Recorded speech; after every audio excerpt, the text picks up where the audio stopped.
नमस्कार, हरियाणा दर्पण न्यूज़ में एक बार आपका फिर से स्वागत है। आप देख रहे हैं ब्राह्मण धर्मशाला करनाल।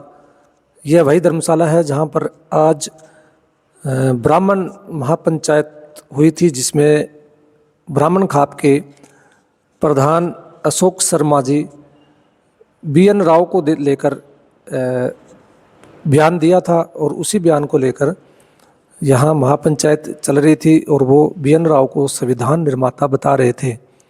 और आप देख रहे हैं कि यहाँ पर ईंटें पड़ी हुई है। ये वही ईंटें हैं जिससे ब्राह्मण खाप के प्रधान अशोक शर्मा पर हमला हुआ था। आप देख रहे हैं पुलिस मौके पर मौजूद है। इसी धर्मशाला में ब्राह्मण खाप के प्रधान अशोक शर्मा पर ईंटों से अज्ञात लोगों द्वारा हमला कर दिया जाता है और हमला इतनी तेज़ गति से किया जाता है कि जैसे ही वो बाहर निकलते हैं, धर्मशाला से बाहर निकलकर गाड़ी के पास जाते हैं, तो हमलावर अचानक ईंट से ज़ोरदार हमला करता है और उसके बाद लगातार 2-3 बार ईंट अशोक शर्मा पर बरसाई जाती है। हम वीडियो फुटेज आपको दिखाने की कोशिश करेंगे जिसमें हमलावर सीधे तौर पर ब्राह्मण खाप के प्रधान अशोक शर्मा पर ईंटों से हमला करते नजर आ रहे हैं।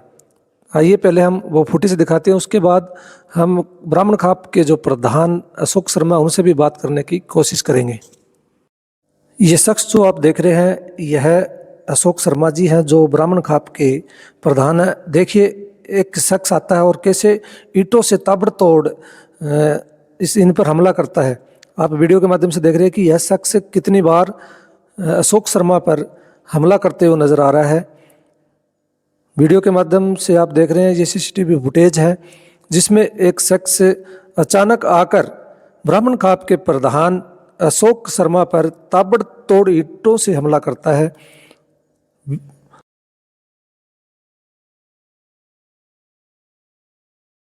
मौके पर मौजूद है जी। सर, क्या बताएंगे, क्या हमला हुआ आप पर? आज तो आपने प्रेस वार्ता भी की थी, क्या लग रहा है, कुछ उससे जुड़ा मामला कुछ और है? देखिए, ये लोग प्री प्लान्ड थे। किसने इनको क्या भड़काया मुझे नहीं पता, ये किस समाज से मुझे ये भी नहीं पता। ना ही मैं इनको जानता हूँ, ना इनको जाति तौर पे जानता हूँ, ना ही मेरा इनसे कभी कोई इंटरेक्शन हुआ।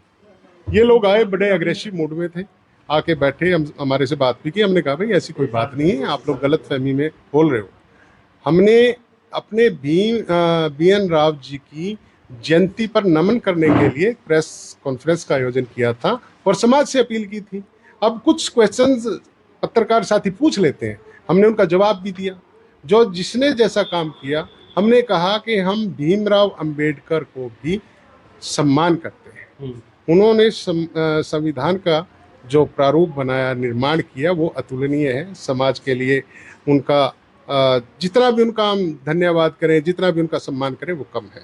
लेकिन बात चल रही थी BN राव जी की। BN राव भी संविधान सभा के संवैधानिक सलाहकार थे और उन्होंने संविधान का कच्चा मसौदा तैयार किया था। ये गूगल पे सर्च करेंगे आप तो उसमें भी आता है।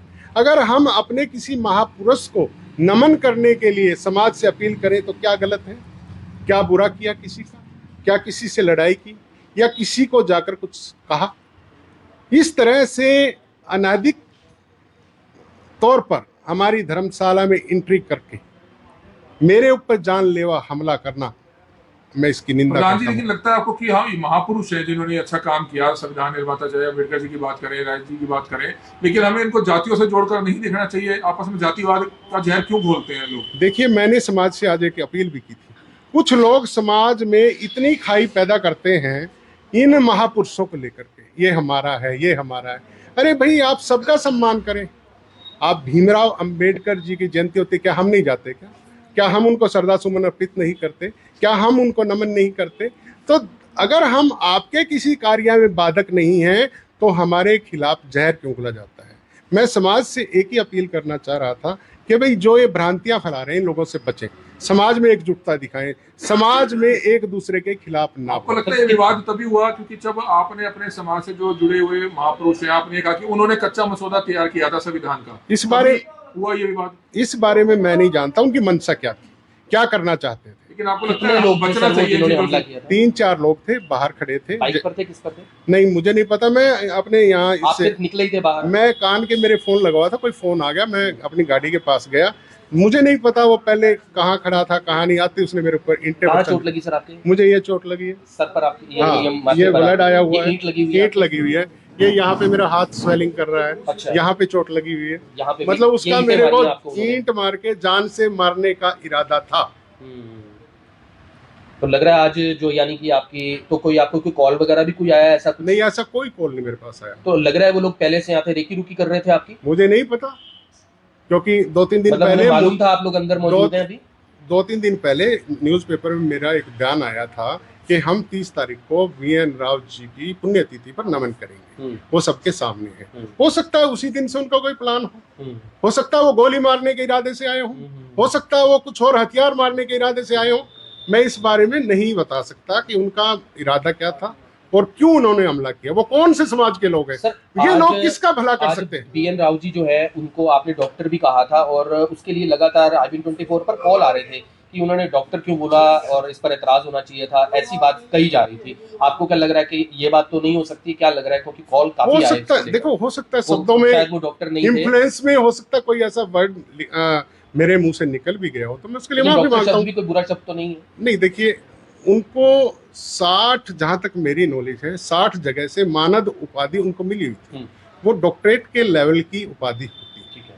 ठीक है, अब जो हम पढ़ते हैं, देखिए इतिहास हमने नहीं लिखा, जो हम पढ़ते हैं उसमें हो सकता है कहीं ना कहीं उनको डॉक्टर वीएन राव लिखा हुआ हो, और हो सकता है मैंने वो चीज पढ़ के कह दिया हो, लेकिन मैंने किसी के शान के खिलाफ कोई शब्द नहीं बोला। तो पुलिस भी मौके पर आई है? अब पुलिस आप मौके पे आई लिखित है, शिकायत आपने हाँ की मैं है? शिकायत दे रहा हूँ, मैंने सरकार से सुरक्षा की मांग की है, सुरक्षा भी मिलनी चाहिए आपको? बिल्कुल मिलनी चाहिए। मुझे अभी भी अंदेशा घर पर है, भी सुरक्षा होनी चाहिए आपकी? मुझे अभी भी अंदेशा है कि ये लोग मेरे ऊपर जानलेवा हमला कर रेकी सकते हुई है तो फिर घर पर भी सुरक्षा चाहिए? हो सकता है, ये कहीं भी मुझे जान से मार सकते हैं। तो लग रहा है कि जात बिरादरी का मामला अभी तक भी लोगों के सिर से अभी जाता नहीं है। हमें नहीं कोई पता, ना कोई कारण ऐसा हो सकता है, ऐसा लग रहा है। देखिए सर हमें नहीं पता इन लोगों की मंशा क्या है, क्यों ऐसा किया इन्होंने। कॉल आई थी कि ऐसे ऐसे किसी 3-4 लोगों ने हमला कर दिया है और जल्दी से आओ।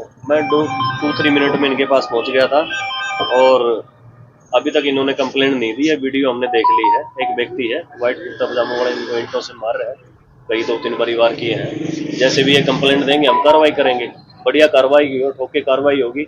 आपसे यही एक गुजारिश आप लोगों के माध्यम से भी, जो भी हमारी पब्लिक है, आप अच्छा काम कर रहे हो, पर पब्लिक को भी ये लगना चाहिए भी वेरीफाई करे कोई भी चीज़।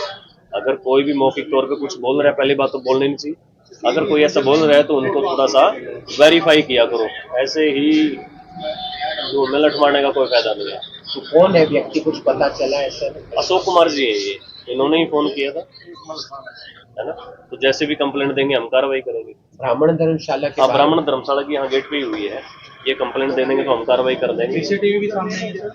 हाँ, सीसीटीवी हमने ले ली है, ये पेन ड्राइव में डाल के दे देंगे। और खास तो ये है कि अपने जो एरिया है इसमें विदाउट नंबर प्लेट और बुलेट के पटाखे, ब्लैक फिल्म, काली जाली ये मत लगाने दें और शराब पी के वाहन मत चलाएं। बार बार आपके माध्यम से भी हम जागरूक कर रहे हैं, पर आप मीडिया बहुत अच्छा सहयोग कर रहे हो, पर सबको एक लगना चाहिए भी शराब पी के वाहन मत चलाएं। अगर लगातार आप कुछ ना कुछ वारदात करोगे तो हमारी पुलिस इतनी सचेत हो रही है, लगातार कैमरे हैं, बख्शा नहीं जाएगा कोई भी।